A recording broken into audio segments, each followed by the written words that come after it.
we think we have forever, infinite time to do things or accomplish, to make that phone call to a friend, to achieve that goal. We put it off. We procrastinate as if we're immortal, like time was forever. But when it comes to things that we're fearful of, that's when we're the most mortal, right?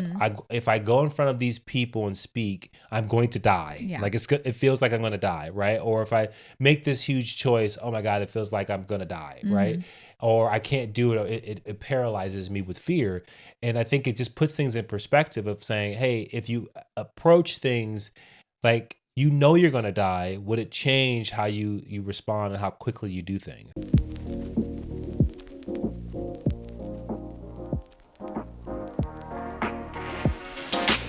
Hey guys, welcome back to the Push Podcast. I'm Janelle Copeland. And I'm Edward Copeland. Where am I going with this? Right. Yeah, no. You gotta think this through. If you want to be creative I like to every do it time. like moments before you do the introduction. I like to say. Can I just I like say, to think of it. You you've know? had too much Celsius this I morning. only had a couple sips. All right, well, right. You're on one right now. It's funny because it looks like I'm wearing like a uniform on camera, but this is my Paper Plane shirt. Shout out to Paper Plane. Maybe there'll be a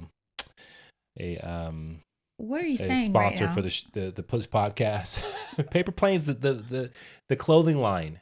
Yeah. Why does it look like a uniform though? Just because it looks like I'm wearing like two badges, but it doesn't. It says, can you read what it says on my shirt? No. Right here. Those with no imagination have no wings. Word. Well, as long as you like that shirt, that's all that matters, because it That's does all look like that. Also, I'm living my authentic self. This is a shirt I really enjoy and love. Don't let me hold you back. Thank you. All right, I won't. Okay, All so right. moving on. Welcome. Welcome to episode 168, I believe. Do you have a what in the world? I do, but I'll let you go first. No, you go first. I go first? Okay. So my what in the world is, so I've been trying to like stay abreast to like what's going on in the world, right? Current events. So I give us some feedback. I would like to bring some current events to our show, like to make sure people like, one, keep up with things that are important, and two, maybe they want to hear our perspective on what's happening, right? So one current event is the group, is it the K-pop group? Was it B2K? Oh no, that's that's Okay. If you're gonna come with some news, you better be reporting it accurately, because it sounds like you don't know what you're talking about. I think, what is the name of that group? You're asking me questions about your so the current K-pop event. group Let that's me look really it up for you. super famous. And while you're looking it up, Jesus. one of the gentlemen in the group is now of age where in South Korea he has to serve in the military. So I don't know if you know this, but in certain countries, young men are required to serve a certain amount of time in the military, right? It doesn't mean that they're going to be in war or anything like that, but they have to serve their country. BTS. I was close. No, you said B2K. Isn't that the other group? That's an American group. Yeah. So BTS, which I have no idea what that means, but. Well, usually it means behind the scenes, but it means something else. It means something else. But this is like a big deal. I mean, they are, from what I've gathered before, they make a ton of money. They stimulate the part of the media economy in Korea. They're a big part of that. And so people were saying that because of their contribution and what they do, they should be excluded from that. And that has not happened. And now they have to serve. You got to go to war. They got to, you don't have to go to war, but they have to serve. Yeah. And so I thought that was really interesting. It's like, could you imagine us like looking at, like, let's just say Justin Bieber, and you're like, hey, Justin, sorry, I know your career is flying off. It's your turn, bro. But your turn. You got you got to put in 2 years. I don't know how, I think it's a year or something like that he has to serve, but you can't make music. You got to go to the military. So what do? Do you do Muhammad Ali and you say, hell no, I'm not doing it? Or do you just kind of, go in the direction of your national, tradition?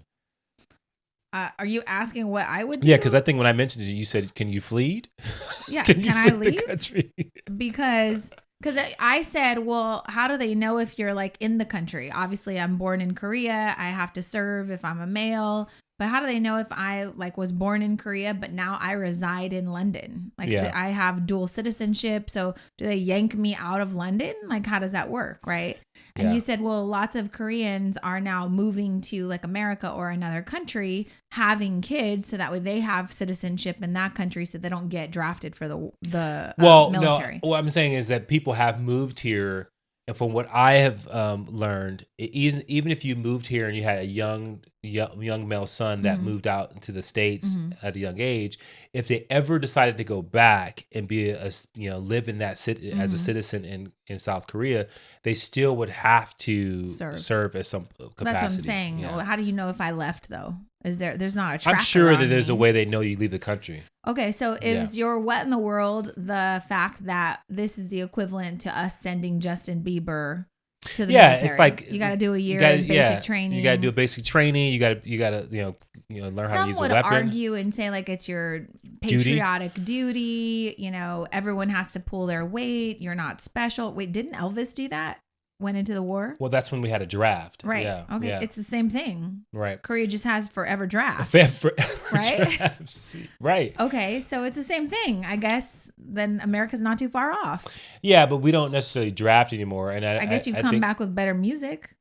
Maybe. You got some stuff to write about now. Maybe you have you got some life experiences.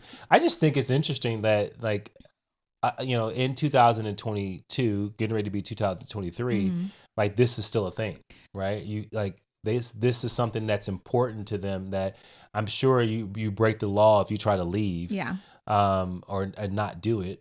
Like it's a big deal. Well, so Jordan and I were talking about this a couple of weeks ago. Like she said, well, our generation is not going to sign up for the military. Like we don't actively want to put ourselves in harm's way. We're not really that patriotic, like, cause they're so far removed from like the World War I too, like they just don't have the same patriotism and it means something different to them. Right. And I was like, it's going to be real interesting because you guys might be a part of a draft because everybody is refusing. All right, yeah. I don't know how that's going to work, but, I like to just... Draft dodging Gen Zers. Yeah. I like to just think like, well, they're going to be taking over their world and they'll create what, will work for them. And I just get to sit here and be a part of it. And there's that. Yeah, so that's an interesting thing. I mean, we would have to go through a crazy war where they would go back to a draft. I think we've got a lot of people in the military right now. Yeah, I don't know. I have a what in the world. Okay. Can we move on from your current event? We can. Remember, it's BTS. I think you should listen to some of their music while you can. Okay.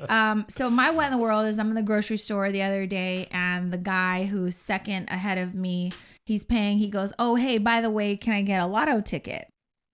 For today is Powerball. Can I get a Powerball ticket for tonight's drawing?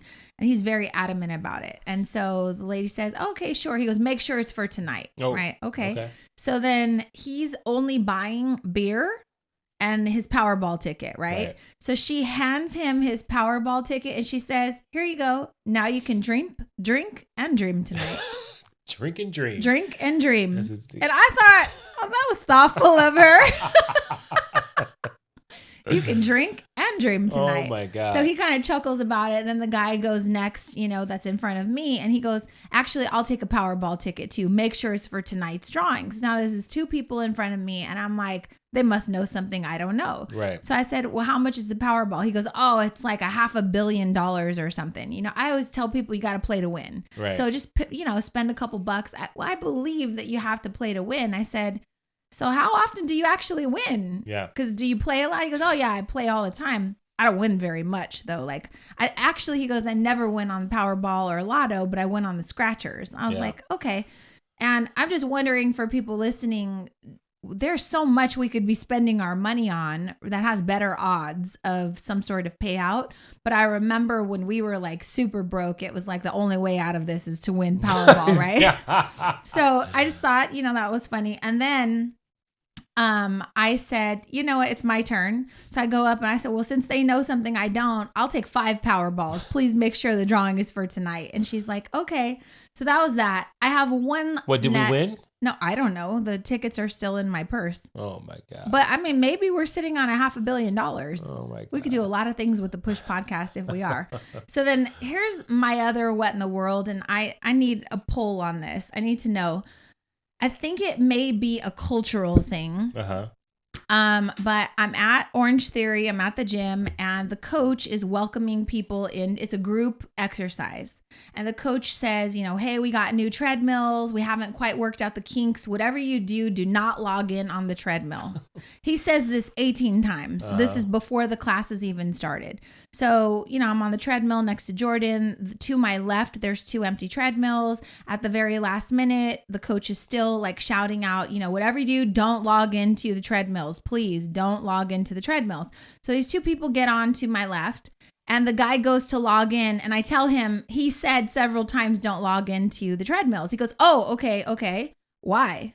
And I go, because there's an error message, like it'll mess up your whole treadmill. Right. So I watch his brain, and he goes, I got to figure it out for myself. What happens if you do? And I go, there's be an error on your treadmill. And he goes, I need to test it for myself. Pushes the treadmill.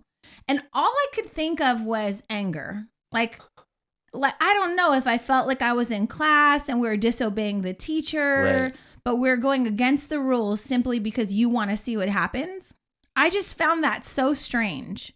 And in an ethnic household, if your parents told you whatever you do, don't touch that button, right, you wouldn't push the button. Yeah. You just wouldn't say, you know what, Mom, I got to see what happens for myself. And you right, push the button. It just would not happen. What do you think that comes from? You think it's like some level of like, is it more of a level of curiosity or a level of entitlement that I don't have to really listen to the instructions? I was triggered because I was asking myself, what is it? Is it a privilege? Is it entitlement? Because you heard him also say it 8 times, and then I stopped you from doing it, and you still insisted that you had to figure it out for yourself. Yeah. And so what was even more alarming was the woman next to him, his girlfriend, wife, whatever, she didn't stop him. I would have been so embarrassed if you would have said, I wonder what happens. I'd have said, don't touch the button, babe. Like I would have stopped you from doing something dumb, right? Right. Because he could have shut down the whole thing. Could have it could have been a breaker. It could have been something that disrupted the whole class. I'm not going to lie. This is the pettiness in me. I wanted something bad to happen. I did. Because like everyone else is following the rules. He literally is wasting his time saying not to do this if you just want to do it just to be curious. Yeah. I found that super odd. Yeah, I find that... Am I the only one though? Like, would that be like kind of triggering for you? Like, why do you have to touch it if you're being told not to? If it would have ruined like my whole workout. I wanted it to. But if it would have ruined my workout because he did something that short-circuited like the software or some sort, then I would have had like a But you problem. Didn't know if it was. So you were willing to take that selfish chance just because your curiosity got the best of you. And now everyone else's workout's ruined for the next 4 minutes while we recover from this. Yeah. That's what I found was a little bit selfish. Yeah, I feel like your anger comes out on those kind of things. Why is that? It's because I'm a rule follower. I will say this. I'm a rule follower. To the point where if I'm on the freeway, I drive a little fast. I do speed. I've gotten my fair share of speeding tickets. Every single time someone zooms past us, what do I say? You say, I would never be able to get away with that. I'd never be able to get away with that. But that's not a rule breaker. I think you feel like people, like there are certain things that luck would have it that you just could not get away with and other people can. If I would have pressed the button at Orange Theory, the whole place would have shut down. 100%. Okay, I'm done talking. So today we're going to talk about death. And why are we talking about death? Because I think death is a great motivator, right? So we started this kind of started because we ordered our 4K posters. I'm going to grab one. Okay. She's leaving the microphone and grabbing the posters. Yep. So we were laying in bed and I saw this and I was like, that is really good. So if you're watching this on YouTube, you can see it. Yeah. So this is called My Life in Weeks, and it's 4kweeks.com. You can use the code PUSHER, PUSHER, and you can order one for yourself. But basically, it's a calendar with 4,000 weeks on it, and you type in your birthday, and then it shows you how much of your life is actually gone and how much of your life you have left. Now, here's the kicker. You can decide. I think that one's yours. Do I want to live for 80 years? Right. Or do I want to live for 100? I thought we should shoot big because I said in the last episode, my grandmother's 94 years old. So I'm probably going to be closer to 100. I'd rather come up short than run out of time. Wait, so you would rather order really? 100. I would. When you say you would rather, yeah, I guess. Yeah, if you got your poster and your poster expired in 80 years, then what? You're like, yes, I got to the finish line. Now it's time for me to die. No, but I think to me, psychologically, when we were ordering, I was like, well, ordering for 80, right, makes me feel like I'm actually predicting that that's all I'm going to get. I don't. So I said, you know what? Let's go for 100. Right. And anything beyond 100, can we just agree? That's bonus points for life. Like if you get past 100, you're living off borrowed time. Like that's, you're like, hey, fun. You know what? This is fun. But one of the things that we thought about was like, wow, what kind of urgency does this bring to your life? Seeing it visibly in this kind of place. I've never looked at my life in a kind of simplistic model like this, where you're using dots that signify the amount of time that you've kind of used and then the possible time you have left. So then we started talking about death, and I have had a really great, I think, relationship with death and philosophy with death. That I get this text message 5 times a day, and it says, "Don't forget, you're gonna die." Right? And I've talked about this a little bit before, that being a person that's very optimistic about life, sometimes it's an overstrength where you're so optimistic that you think, things are going to work out, that you have plenty of time, but the reality is not, you don't. The reality is that you don't know when it's going to end. And so a way of creating urgency in my life was thinking about the fact that how unpredictable the nature of death is. Right. So I want to be very clear what you just said. You said your watch actually alerts you 5 times a day. Hey, just a reminder, you're going to die. Right. And it's not morbid for you. It actually is inspiring for you. And you have this relationship around death that propels you or compels you to actually make quicker decisions and like take action in your life. Yeah, is that what you said? And kind of appreciate the moment. Right. And so urgency, appreciating the moment, understanding that nothing is promised after today or after this moment. Who knows? I may not make it through this conversation. Right. Hopefully I do. Don't say that. Okay. But that's something you just have to keep in mind. And so we would tease people because we have a friend, Lisa Carpenter, who would I was telling about it. She goes, "Oh my God, that's so morbid." Well, no, what happened was we were at a conference. Yeah. It was dark and Lisa was sitting next to you and she saw on your watch notification that it said, "Reminder, you're going to die."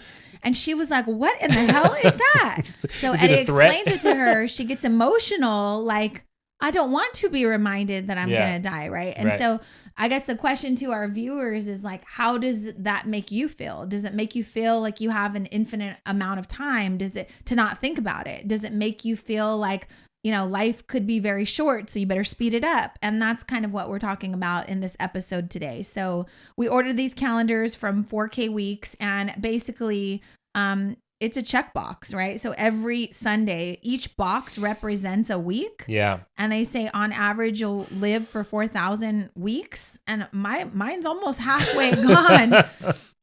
And so you got almost 2,000 weeks already booked. Yeah, not gonna lie though, I was like, oh shit, I got a lot of stuff to do. Like if each line represents a year, the lines don't look very big. And if I am checking off my box every single Sunday, we chose Sunday, that makes me feel like I got to get it together. Yeah. So like last week I was like, I'm not checking off that Sunday box until I know that I've accomplished something by the end of the week. So, and I think, it can play a big part. Like I think one of the questions that comes up is what would you do differently if you knew you were going to die tomorrow? Well, that's tricky because I think the first thing people think is like, well, I wouldn't go to work. Right.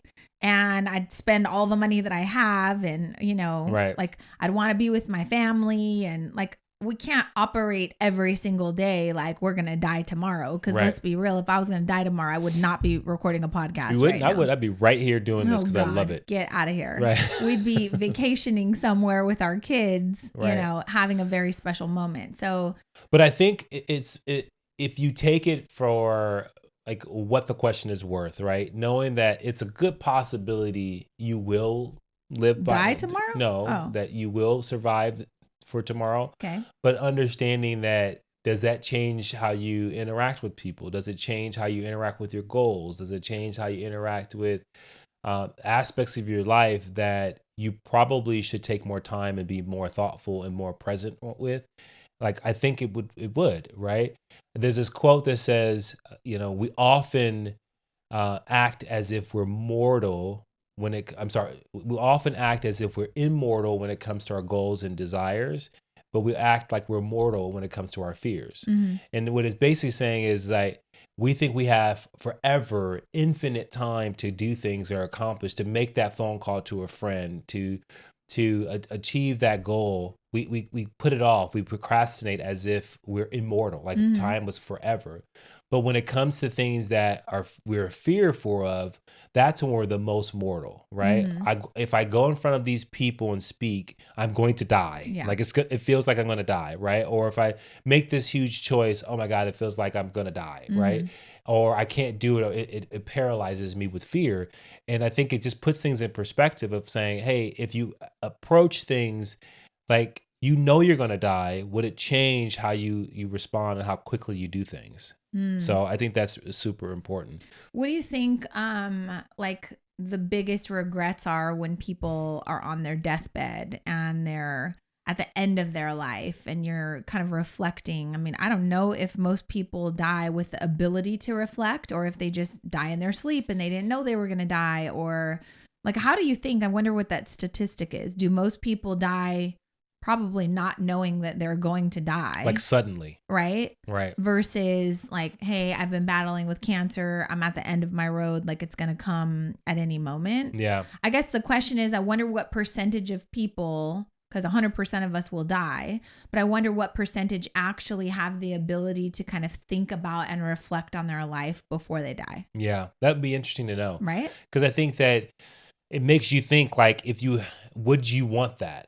Would you want something that's sudden and you didn't know what's going to happen? Or would you want to be able to reflect on your life and then know that it's coming, like it's imminent? Like, hey, like you get a prognosis of saying, hey, you've got X amount of time to live.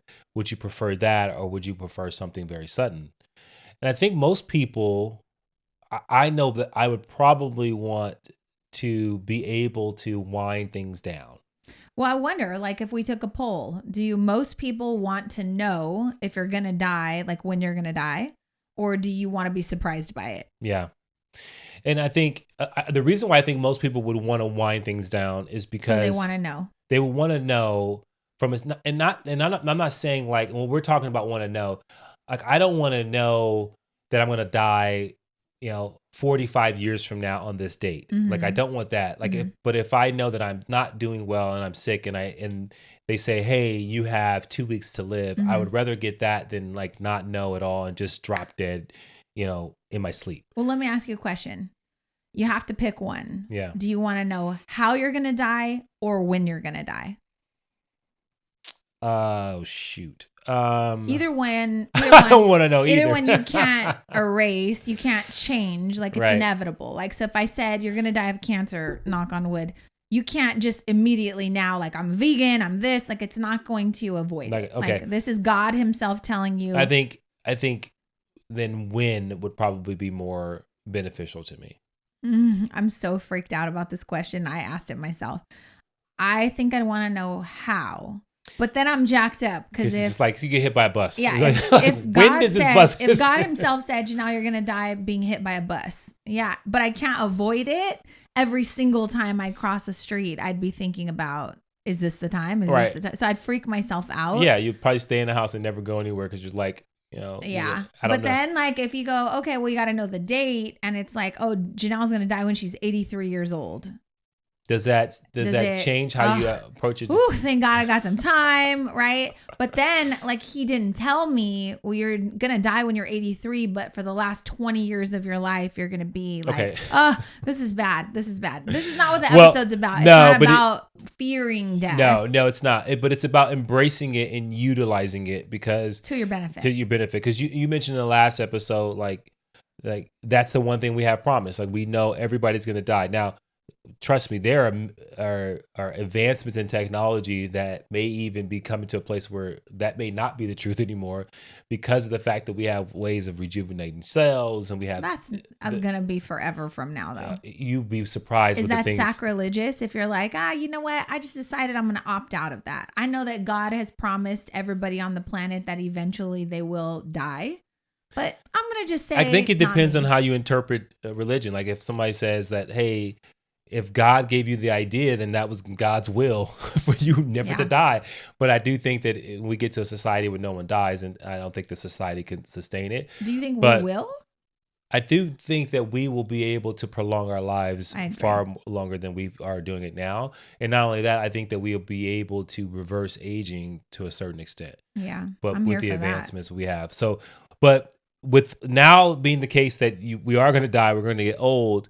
To your question, so Bonnie Ware wrote a book called The Top 5 Regrets of Dying. Of the dying, sorry. And so Bonnie Ware is a nurse. Bonnie Ware was a hospice nurse, and basically took account of what people said before they died. And so we'll talk a little bit about like the 5 things she mentioned, and it makes you want to, and I hope that people listen to this and they reflect in their own lives and see where does this like resonate with them, and where maybe some adjustments and changes need to be made, because you don't want to die with, and usually if someone has regrets, then it's something that's plagued them, but they didn't do anything about it, right? It's like things are in your mind right now that you know you're going to regret, that you need to take into action now. Right. So the first one is, I wish I had the courage to live a life true to myself, not the life others expected me to live. How does that resonate with you? I mean, I think I live my life, but I do think that women in particular are people pleasers. And that stems from, we have a friend, Goalie, who when she was a little girl wanted to be an attorney. Her mom was an attorney, went to law school. Her parents helped her. And then she became an attorney and realized, I fucking hate this job, right? And sat there for years not taking action to be her true authentic self. Why? Because that would make her a fraud. That'd make her a liar. She'd disappoint her family. So basically you wind up living a life that you are miserable in because you want to protect the people that are closest to you that you love. I think of so many situations like that. We watched a movie, Jordan and I, the other night, and it was called The Luckiest Girl Alive, and it had Mila Kunis in it. And she basically had like this really traumatic high school thing that happened. And then now she's like pushed it aside and has chased the life that she's always wanted. So she's got this like pedigree, soon to be husband she's getting ready to marry. He makes a ton of money, comes from wealth. They live this beautiful life, everything she's ever wanted. But in the end, she's like, I am a fraud, basically. Like, I am only wanting to check this box off with this man because these are all the things that I didn't have that I thought that I needed or wanted. So that'd be another example of you wanting to live a life for someone else or expectations, but it's not really true to what you want. Yeah, I only caught the tail end of that movie, but like one of the things she says is that was the most common regret of all, right? And when living for other people. Yeah, and when people realize that their life is almost over, they look back clearly on it, and it is easy to see how many dreams had gone unfulfilled. And like, I think to your point, like we're talking about Goalie, like we get caught up in the life that others wanted us to live, and it's not really true to how we want to live our lives. And then there are dreams and aspirations that just go unfulfilled. And to live that entire life, and you live to be, I think the worst thing is beyond like knowing how you die or when you die, but having to live with the regrets of the things that you should have done. Yeah. That's a powerful thing. So I think if we're, framing this in a way that could be helpful for the listeners, ask yourself, like, who are you living for? Yeah. Like, what do you need more courage around when it comes to living a life that is fulfilled in a way that fulfills you, right? That makes you happy. So lots of moms out there living for the sake of their kids, like trying to live vicariously through their kids' accomplishments. Like, what would it take for you to be more courageous and be true to you and what makes you happy? And even though you're a mom or even though you're a business owner or a wife or whatever title you have, what could you do to also be courageous and live the life that makes you happy? Yeah, and this is a good Steve Jobs quote. He says, "I have looked in the mirror every morning and asked myself, if today were the last day of my life, would I want to do what I am about to do today? And whenever that answer has been no for too many days in a row, I know I need to change something." Yeah. And so I think that that's a really good like way of doing that. Yeah, is every single day going to feel like, hey, this is exactly what I want to do. But if it's too many days in a row, then that means you're living a life that you don't really want to live. Yeah. And I think that that means you've got to be true to yourself. And I know that we have an episode we're going to talk about being your authentic self, because I think that that is the hardest thing for people to do these days. And because of all the things that are around us, all the pressures and all the external things that kind of play a huge part in that. So I think that one's good to be number one. Yep. The next one, I'm a little, I don't know about this one, but it says, "I wish I hadn't worked so hard." I think 100% of people would say that. Well, like everyone thinks they work hard, right? But if you are an entrepreneur, some sort of business owner, you've got side hustles, you're trying to make something for your family, maybe you're trying to break like generational curses when it comes to finances. I think there's a certain hustle mentality that our culture has created that leaves everybody feeling like every day they're not doing enough. Right. And so we're already feeling overwhelmed. I think when you fast forward and you're sitting on your deathbed, what would one of your regrets be? That I didn't focus so much on work and work so hard. I think 100% of people would probably say that. Yeah. And she said that this came up mostly for males, right? But the reason why I was kind of like, I'm not sure about this because, and I had to read a little bit further, but what she was saying is that people were talking about how they miss so much of their children's youth and then their partner's companionship. So I get that. Mostly guys. So I would almost reframe that like, I wish I wouldn't have like sacrificed so much time away from family. But I do think that like part of the things that you will regret is that you didn't work hard. Right. So like, that's when I read that, I was like, I don't know if I totally get that. Now, I do get the part of like missing out on things because I loved seeing our kids do things, whether they were in performances, even though sometimes the performances weren't like super exciting, but then they got into things that were really, really interesting. And so those things that were really amazing moments that I'm glad we had the autonomy to get to those things. But I do think that if you live a life that doesn't have great purpose, you probably don't show up and work really hard at producing things for society or for yourself. And you may regret saying, I took too many days off. I mean, I agree with you, but also you're kind of the exception, I think, though. You love what you do. You love the company you work for. You love the work that you get to perform every day. So maybe you're okay with like missing the occasional, swim meet or whatever, because you feel like you're a good enough father, right? But like, let's be real, the times where you were missing something, I was there. Right. So you didn't have to carry the burden of that, right? Right. If I was dead and you were the only one caring for the kids and you've got 3 daughters, I think it would hit a little different if you missed a couple of those things. Right. Even though you love what you do and you're trying to be purposeful and fulfilled on your own in your career, I think you'd be kind of ridiculous to not feel bad about missing some of that. So yeah, no, and I guess that's the way that it was worded, though, as far as working hard. I thought okay, I get the working hard piece, or I get the missing out on things. I would definitely regret that.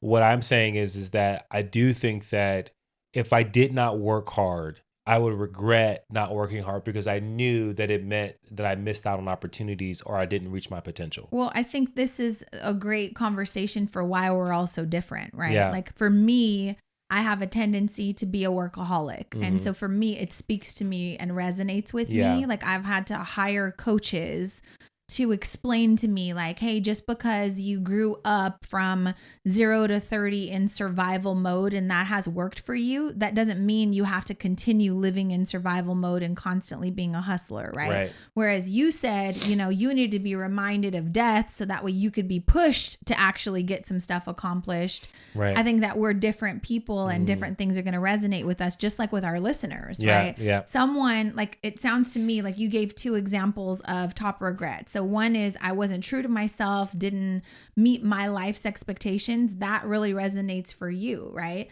The one out of the second one, which is I wish I hadn't worked so hard, to me really resonates with me. Me working hard reminds me of like relationships I haven't nurtured. It reminds me of like the cost that it's taken me for success, right? And so I think that all of the listeners, there's going to be different things that resonate with them. I think that that's what makes this list really cool. So moving on to 3, number 3 on the list is I wish I had the courage to express my feelings. I think that's interesting because I think that like they all kind of align in a sense, but expressing your feelings, I think there are many people who have strong resolve around things, but because of the fact that they are not authentic to themselves, that they're pleasing people, then they swallow it. They suppress it, and they don't necessarily, no one really knows how they feel about things. And I think a good way to know if you fall in this bucket is if you really don't know truly what you want passionately.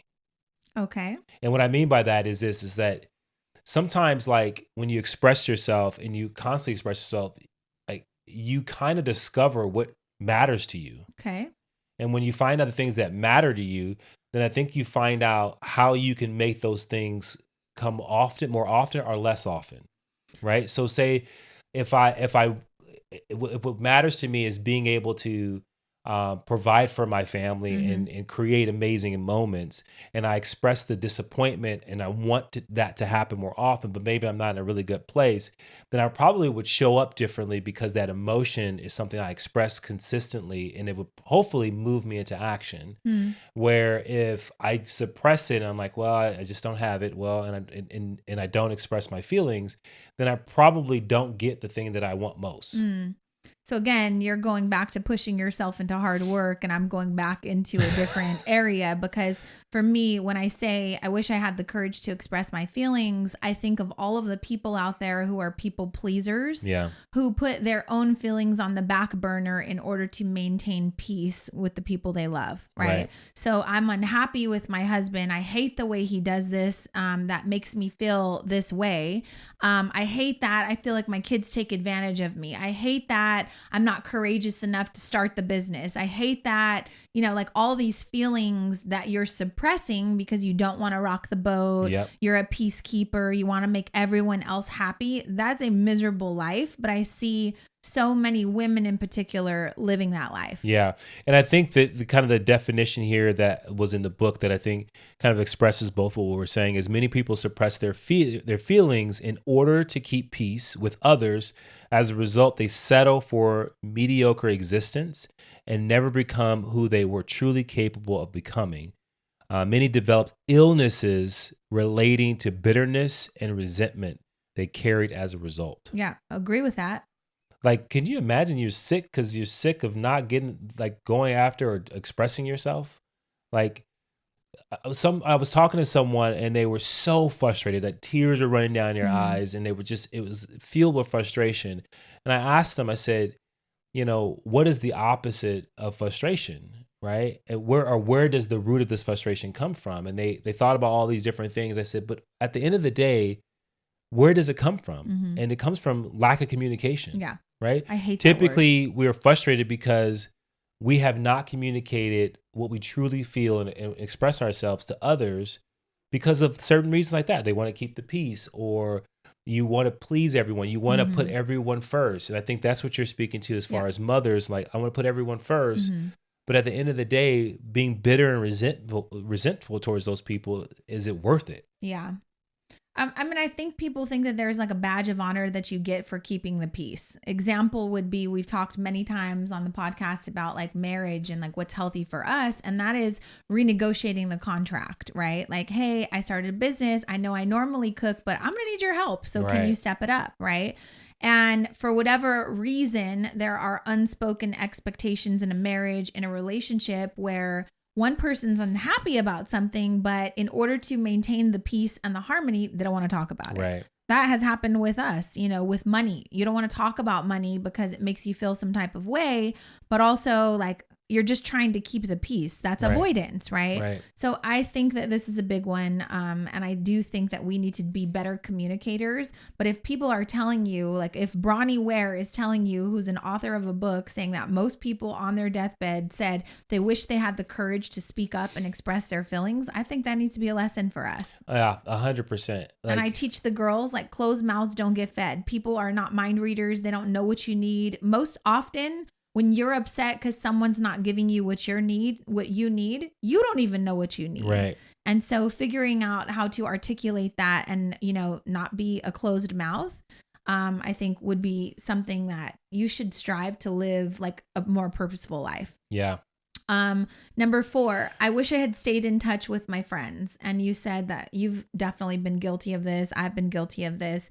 For people, I'm thinking of like my grandmother, people who've had full, rich lives, still saying like, this is something I regret, like letting go of friendships, not nurturing them, not showing up, not making them a priority. I think if you're in the age of like 25 to 30 and you've started a family of your own, having kids, now you're in the rat race of taking them to gymnastics, soccer, whatever it is that they do. Until those kids are 18, you're not going to have a lot of time.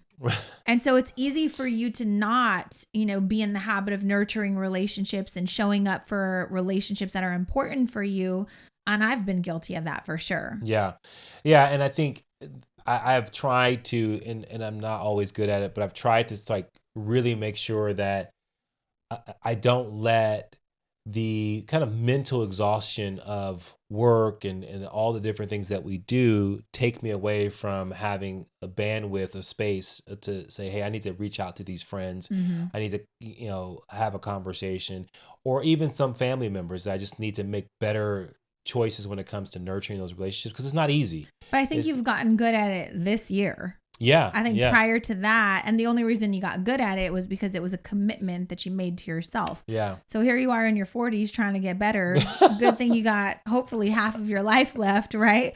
But if someone else is listening to this and you're in the thick of what I just explained, in the thick of raising kids, in the thick of paying a mortgage, trying to get ahead, trying to start the business, it's really difficult. But I do think that we can embrace friends at different levels. Mm-hmm. So for example, when we started bodybuilding, right? I maybe didn't have a lot of time to reach out to my friends from high school or junior high school, but I was able to nurture new relationships with people in that stage of our lives that were helping us like achieve different things, right? And so through fitness, we made friendships and connections, and that was a lot of fun, right? And then through like career advancement opportunities, you go to conferences, you get promoted at work, and you're in new rooms, making those friends and realizing that at different stages, you will have different friends, and that's okay. Yeah. Right. I think my sister Richland always says, oh, no new friends, right? And I don't want anybody to close themselves off to when you have advancements in life, you're going to have different stages of friends. Yeah. And this is something that came up for my friend group. It's like, you want to have a nucleus of friends that grounds you, mm-hmm. because hopefully you have tremendous success in your life, and hopefully you are in these different rooms, mm-hmm. and you get to surround yourself with new thoughts and new ideas and new voices and new influences and all those different things. And as you progress in life, you can really get to a place where you're feeling pretty good about yourself. Mm-hmm.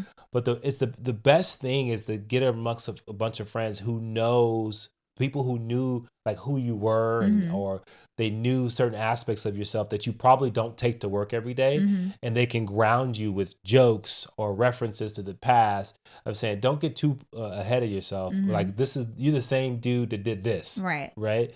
And I think those are great things, because I think that if you don't have that, and then you can get surrounded by people that maybe really appreciate you, or like we have tons of students that like, they send so much admiration, and they have such they hold us in high regard because of the things that we do to help them. That can go to your head, right? You can get to a place where you think that you have all the answers, but you need some grounding friends to kind of say, okay, bring you back to earth. So I think that those things are super important. Yeah. So staying in touch with your friends is important. Just before we wrap this up though, my grandmother, I told you she's 94. She said that at 94, she lives a really fulfilled life because she's got her family, grandkids, but she's also very lonely because she said the bulk of everyone I know has died. Damn. That's like a hardcore, right? So like my grandfather died decades ago. She meets like a new love of her life in the what someone consider like the third quarter of her life. He dies. She's basically outlived everyone. She's outlived every best friend, every childhood friend, most of her family, all of her lovers. And that's a tough place to be in, right? Yeah. And I haven't, and I don't think you have either, like had the emotion of losing a friend. Like, I don't want that. Yeah, right now. that's I know that's a tough thing to think about, because I think you would probably relate it to losing a family member. Yeah. But it's one of those things where it could definitely happen, but it's almost shocking, especially when you're in our age. So I don't know. So last thing really quick, my friend Marcella, we didn't go to the same high school, but around the same time, she said that her high school had a 30-year reunion recently, and at the tables sporadically throughout the reunion, there were pictures of people that had passed away and didn't make it to the 30-year reunion. And she said there was a lot. That's crazy. And I was like, wait, what? Like, we're at that age where people are starting to die now? She said there were quite a few. Yeah. And I thought that was kind of like a big eye opener. Like, you better get it together. You better eat healthy. You better start working out. Like, you know. And I think this is, and the last thing I'll say is this is the thing that I think like people make so many excuses, right? I'm busy. You're busy. Like you say that people say, and we had this conversation that people say, oh, you just look so busy. That's why I don't reach out. Yeah. And I said, that's an excuse. Well, okay. I have a couple friends I won't put on blast on the podcast because that's not my intent. But every single time I see them, I'm like, oh my God, we should hang out. They're like, oh God, we went to the movies, had a girls' night out the other night. I didn't invite you though because you're always so busy. Let me decline. Let me tell you I'm busy. Like, you didn't even give me the opportunity, right? So then you said, that's a lie. Yeah, that's a lie. And then I never considered that. I said, well, what do you think? She doesn't like me? And you said, no, I just think that. I think people are socially lazy. I think that people. You think she forgot about me? It's possible. Like, I think. Well, you just changed my whole life because I thought I don't think people open up their phone when they go to invite people out and they go, I'm not going to invite them. They're busy. Like, I have busy friends that, I don't open up my phone and say, I was going to call you, but I thought I could imagine how busy you are. So I decided not to. To me, it doesn't necessarily jive. I don't think that that's the case. I think people forget. I think people, instead of just saying, hey, I totally forgot to invite you. So you think that I was the forgotten friend who she doesn't really like? Well, I do think that you fall out of people's routines if they constantly like are hanging out with a certain group, and they just, maybe at first they say, oh, she's always busy, but now you're out of their routine. So you just kind of get forgotten. Well, I agree with that. Like, when same as for me, like if I fall out of routine of constantly talking to you, then you're not going to be top of mind. Yeah. And so I think that it's good right now for people listening to this. If you have someone that's a friend that has fallen out of your routine, just reach out to that person and say, hey, we've fallen out of a routine of connecting. And so I want to like change that. So I don't make up a lie that you're so busy. Right. I'm floored right now that you think she lied to me. Yeah, people lie. That is crazy. It's like someone told me the other day they couldn't come to work because they had a stomach ache. I'm like, what stomach ache lasts forever? Like, that is a different comparison. That's not even a comparative. I'm just topic. saying, people like socially, they float little white lies for whatever reasons. Blown away right now. Like, literally, she's like, you'd always look so busy. 1 week you're in Scotland, 1 week you're here. So I gobbled it up, and now you're telling me that she just doesn't like me. No, I didn't say they didn't like you. I said that that's how I feel. You've fallen out of the social routine. And so since you've fallen out of the social routine, it's far more polite to say, to put it on you. But like, think about what somebody's saying. just because you are so busy, I decided not to invite you because anybody listening, I have predicted if you're your not schedule. Inviting me because you think I'm busy, then Eddie thinks you're a liar. Yeah, he thinks 100%. You just don't like me. I don't think that you're lying to be an awful person, but you're lying to be polite. Oh, so then tell me the real reason why you didn't invite me. And if somebody dies tomorrow, you get to live with that burden that you lied. No, oh my God. Okay, wrapping it up. Number 5 on the list of regrets is I wish I had let myself be happier. Yeah. This one I think is a hard one for people. Okay. So many do not realize until the end that happiness is a choice. Yeah. I think that is a reminder we need to give people all the time. And that is triggering for people, right? Because I think most people hear that and they go, you're telling me I have the choice to be happy? And we're saying you do. You do. You probably are just choosing to stay stuck in bad habits and thoughts and patterns and things like that. So the so-called comfort or familiarity overflow into emotions as well as their physical lives.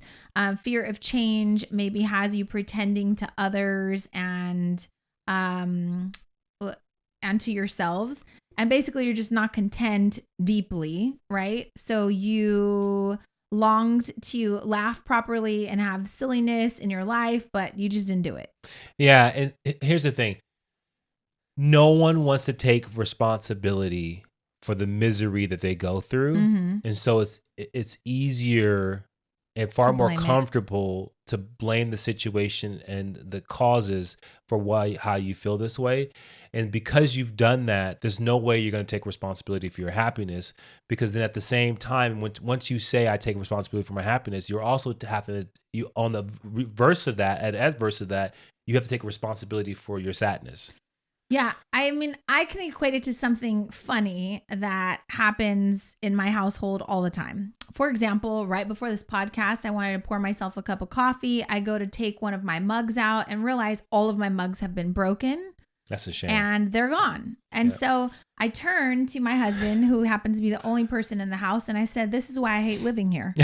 I hate living here because the people I love most ruin all the stuff that I cherish, right? So one day, everybody's going to be gone, and I'm going to have all my coffee cups in my fucking cabinet, and then I'm going to be lonely. So I'm mad because you guys won't take care of my stuff. I can't appreciate you and love you and be happy while you're here, but I'm going to be really upset when you're all gone. Right. So with a cupboard full of glasses. Right. I'll have a cupboard full of glasses. My tweezers will be in my makeup bag because my kids won't take them. None of my facial products will be left open or used, right? Without me using them. So one day I'm going to have all the things I ever dreamed of, but I'm going to be lonely as hell. Right. So that's a funny example to show you, like, I'm still responsible for laughing and joking and loving my family and being happy, but I'm not happy every time one of you breaks one of my dishes or doesn't put shit back where you should, and I got to pick it up.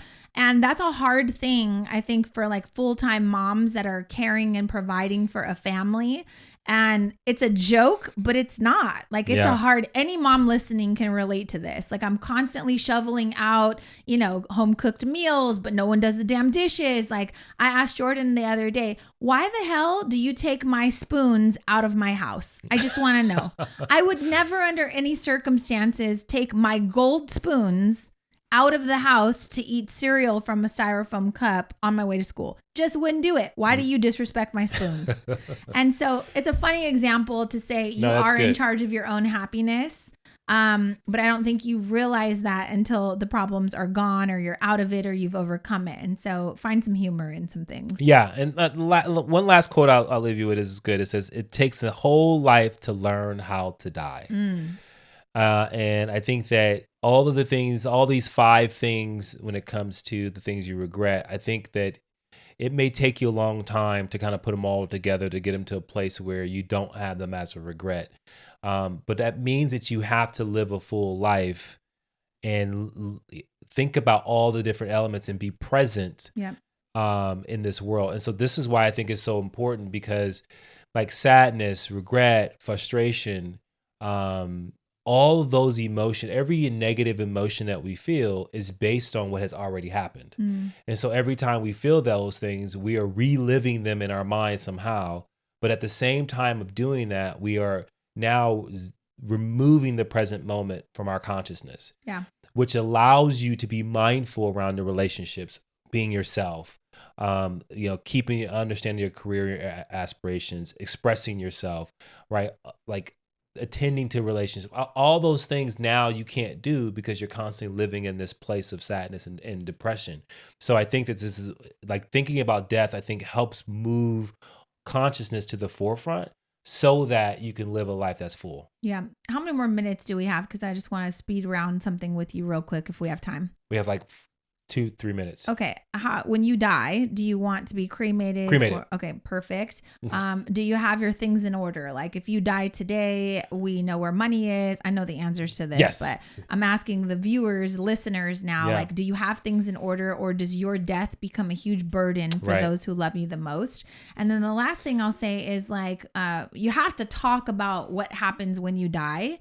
My friend Marcella was talking to me about like, hey, out of curiosity, do you have everything in order? Because she's kind of like a type A control freak. She said, I want to know what flowers are going to be there. I want to know what kind of food people are going to be eating. And I want to pay for all of it because I want to control things. Right. And most importantly, she doesn't want her grieving family to have to deal with that in her absence. Right. So I had to remind her, just to let you know, like they want to plan something that will help them grieve. So just because you want to have a party, that may not be how your kids want to grieve your death. Right. But I think that this is an important conversation to sit down with the people that will be grieving the loss of you when and if you leave, because the last thing you want to do is burden them with a bunch of BS that they shouldn't have to be figuring out how to pay for your funeral in your absence. So you could be paying $15 or $20 a month for funeral insurance, and then everything is paid for when you die. You could be working right now to pay for your plot if you want to be buried, your casket, whatever. I feel like that we have to stop passing that along to the people who love us the most, especially as we get older. We don't want our kids to have to cough up all this money to figure out how to bury their parents. They're going to be spending time trying to grieve and figure things out. The last thing I want to be is a burden financially on them. Yeah. So get your stuff in order, everybody. Get yourself in order. Yeah. So if this episode I want was succulents helpful, instead of flowers because you can replant those suckers everywhere else. That's good to know. I'm proud of you. I do too. I don't want you wasting flowers. Oh God. So if this episode was enlightening for you, if it was informative, if you got something out of it, please take a couple seconds, leave us a review on Apple, iTunes. I don't even know. Spotify, however you get your podcast. And then if you want to get one of these 4K Weeks posters, you can go over to 4kweeks.com and use the code PUSHER, PUSHER. You can get 15% off. And I want to see your calendar because every Sunday we're going to be ticking off a box. That means we'll be one step closer to death, and you will be too, whether you have the calendar or not. And they come in different sizes, so you don't have to get the full poster. If you want a little small one, you can do that. So thanks for listening, and we'll see you guys in that next episode. Push through.